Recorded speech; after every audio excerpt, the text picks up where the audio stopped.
La tournée est exceptionnelle puisqu'elle est nationale, plusieurs départements la font. La Fédération départementale des chasseurs de Seine-et-Marne a souhaité qu'on soit acteur dans notre plus belle représentation, la fauconnerie de chasse. Alors oui, on va parler de fauconnerie aujourd'hui, on ne va pas parler d'armes. Pourtant, il y a des chasseurs, moi-même le premier, de temps en temps, je sors ma carabine ou mon fusil. Mais en toute responsabilité, j'organise la chasse et je fais organiser la chasse pour que tout se passe bien et que le respect aussi de l'animal soit effectif. La chasse aussi, c'est les amis, c'est les copains, c'est aussi des gens responsables. Et vous allez voir qu'aujourd'hui, dans l'association, il y a des gens responsables. Et heureusement, je fais en sorte que le tri et les gens qui adhèrent à notre association Loi 1901 de la Pierre aux Lièvres soient des gens bien dans leur tête, responsables, qui portent des armes à coudre et des armes avec des plumes. La chasse, c'est du prélèvement.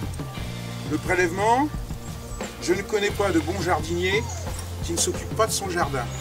Pour faire du prélèvement sur notre région, sur notre domaine, il faut l'entretenir. Un jardinier qui n'entretient pas son jardin n'aura jamais de tomates. Ce que je veux dire avec de l'humour, c'est qu'avant de prélever, il faut s'inquiéter quand même de son domaine. Le domaine ici que l'association gère, c'est 400 hectares. Vous avez 12 personnes chasse au fusil traditionnel et vous avez 3 fauconniers qui, comme je vous ai expliqué, sont capables de poser leurs oiseaux, de prendre le fusil, de poser leur fusil, de prendre leurs oiseaux. Tout l'intérêt, c'est que les respects soient mutuels et que la chasse se passe dans de bonnes conditions. Je vais vous présenter Louis. Monsieur D'Acosta, ça fait 3 ans que tu chasses chez nous, voilà. 3 ans. Louis, c'est notre maître. Il faut un maître. Dans la fauconnerie, il faut un maître. Moi, je suis le patron de l'association. J'ai des gens qui sont autour de moi, mais mon maître, il est en face de moi, il est là.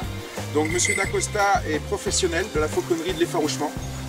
Il est capacitaire, il vous expliquera tout ça. Vous aurez l'occasion de lui poser des questions. Vous avez Benjamin. Où, Benjamin? Il se cache, Benjamin. Voilà, Benjamin, qui nous a rejoint l'année dernière, qui officiellement a eu la sœur d'Héra, que je vous présente, ça c'est Héra, une buse de Harris. Louis, tu vas chasser avec quoi? Buse de Harris de 4 ans et faucon lanier. Faucon lanier. Tout ça pour introduire 2 notions que vous aurez aussi l'occasion d'admirer, le bas-vol et le haut-vol. Ce sont des oiseaux de bas-vol qui partent au point lorsque les chiens ou à la bibaude, vous verrez aussi les termes, lorsque nous levons du gibier, les oiseaux sont lâchés et en général ce sont des oiseaux qui vont attaquer le gibier dans une notion de bas-vol. Le haut-vol, donc tu m'as dit faucon lanier. Faucon lanier. Le haut-vol c'est tout simple, on peut le pratiquer en lâchant l'oiseau. L'oiseau tourne au-dessus de nous, nous suit et quand le gibier décolle, elle descend, elle vient le taper. Sinon, il peut se pratiquer aussi au point, c'est-à-dire au cul levé. Le perdreau, il décolle à 50, 60, 100 mètres. Et là, vous le lâchez et il part dessus. Pour moi, c'est beaucoup plus joli parce que ça fait des poursuites super belles. Voilà. Que de là-haut, ça descend, boum, terminé. Que là, vous avez vraiment des belles poursuites et des beaux vols. Merci Louis. Donc, tout simplement pour la différence entre le bas-vol et le haut-vol, vous avez compris, ce sont des oiseaux quand même déjà taillés différemment. On vous a expliqué un peu dans la méthode. Vous avez vu le faucon qui est taillé pour la vitesse, la buse de Harris qui est taillée pour sa puissance. Donc, ce sont des approches différentes de la chasse. Pas oublier aussi que les oiseaux de volerie, de spectacle, ne sont pas affêtés, c'est-à-dire dressés, pareil que nos oiseaux à nous. Eux, ils sont juste dressés pour venir au gant et aller sur une perche. Ou gant, point final. Que nos oiseaux, eux, ne feront pas ça. Il faut avoir vraiment des oiseaux exprès pour ça. Si jamais un des oiseaux vient à poser à côté de vous, surtout ne le touchez pas. Il ne faut pas le toucher parce qu'il risquerait de vous blesser. Surtout, il ne faut pas le toucher, je le rappelle, il vient au point. Et pour les scènes de chasse, pour ceux qui ne sont pas chasseurs, vous allez voir des choses peut-être pas très belles pour vous, mais ça reste la nature. C'est naturel. C'est naturel. Hein. C'est comme ça que ça se passe dans la nature. Les enfants, l'oiseau attrape le gibier. N'en hurlez pas si l'oiseau vient vers voilà. vous non plus. Et quand il y aura prise, c'est-à-dire quand l'oiseau attrapera un lièvre, par exemple, il ne pourrait pas faire laissez-moi y aller et ensuite vous y allez. Comme ça déjà vous verrez pas ce que je vais faire pour tuer le lièvre, ça sera mieux. En toute rigueur, je devrais vous donner des gilets oranges. Vaut mieux éviter pour les autres. Voilà. Mais le gilet orange, c'est une obligation lorsqu'on est porteur d'armes. On n'est pas porteur d'armes, vous avez vu, on a des oiseaux. Par contre, je vous les donnerai. On vous les offrira. Mesdames, on va aller au café. Je vous invite à rentrer au sein du chalet.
On va pas dire c'est pas exceptionnel, c'est pas vrai, mais c'est très chasse quoi. Hein. C'est pas, on en voit beaucoup et on fait pas prise à tous les jours, hein, tous les coups. Hein.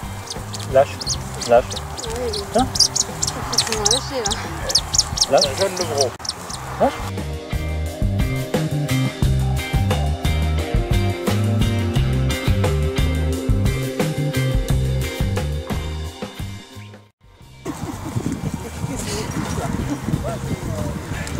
Ça sent l'arnaque. Hein. Oui, ça sent l'arnaque.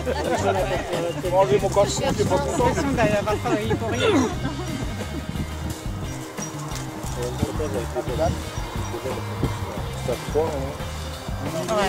La Fédération départementale des chasseurs a fait une visite de nuit sur le territoire au mois de janvier, une fois au mois de janvier et une fois au mois de mars, pour analyser le nombre de reproducteurs qu'il y avait sur la plaine.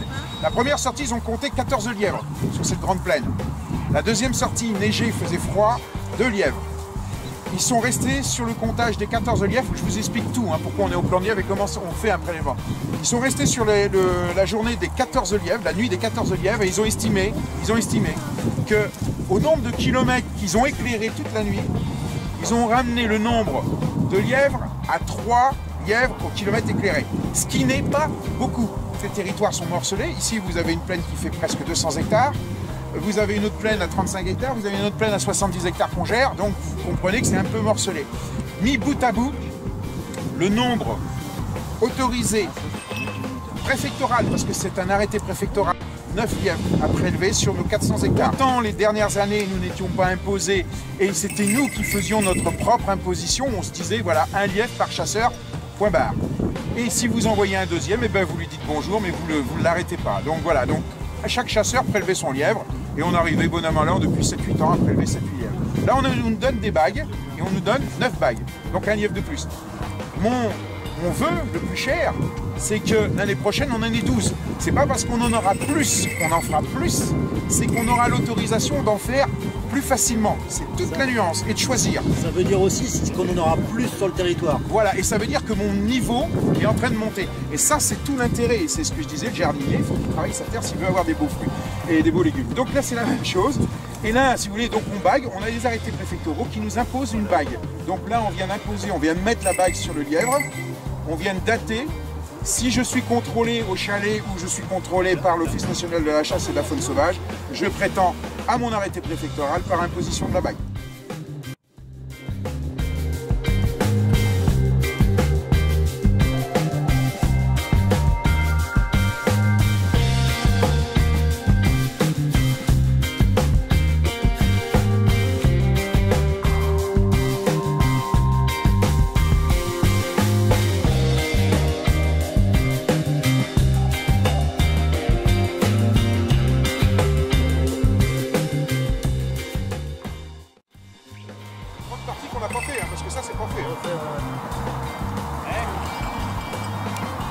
bien que tout à l'heure, il y en a un qui a failli marcher dessus.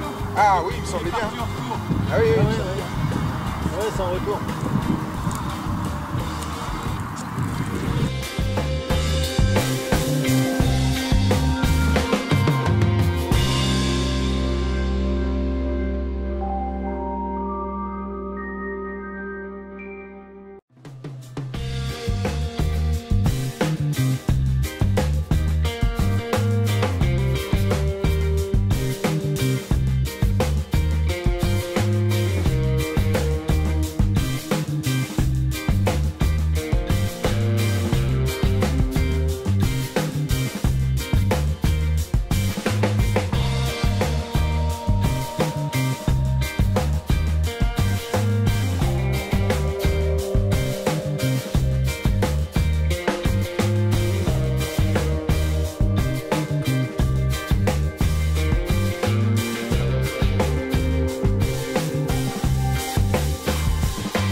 Ça va bien?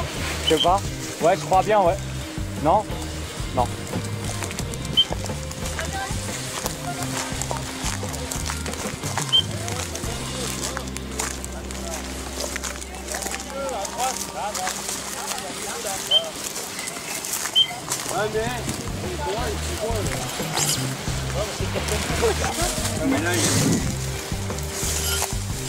Pourquoi est-ce qu'elle n'aime pas? Non, c'est parce qu'elle a dû le louper. Peut-être qu'il y a les bronzes, les petits bronzés.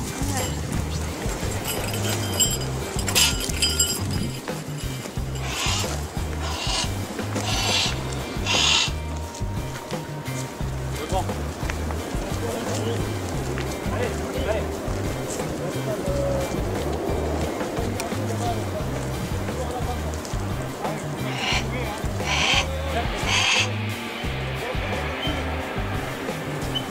C'est pas sa branche, hein, c'est plus à côté.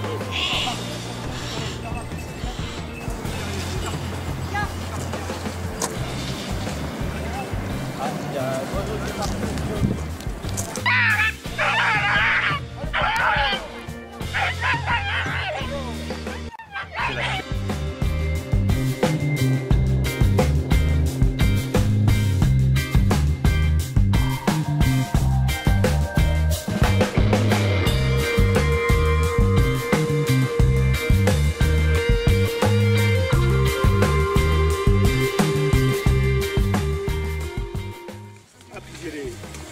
Ça, c'est de la chasse.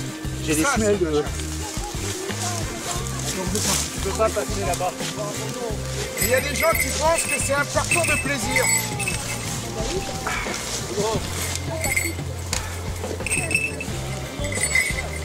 Et dimanche à la chasse. Super, au lieu de filmer là. ils sont en train de filmer de nous aider là. Non, c'est pas vrai. Non, c'est pas vrai. C'est sorti. Et en plus, j'ai enlevé mon pull. Je tomberai pas, j'en sais pas la peine. C'est quand il tombait là. Je suis tombée tout à l'heure sur les cailloux. Personne m'a vu. Dis-moi. Ah, j'ai vu. T'as rien vu.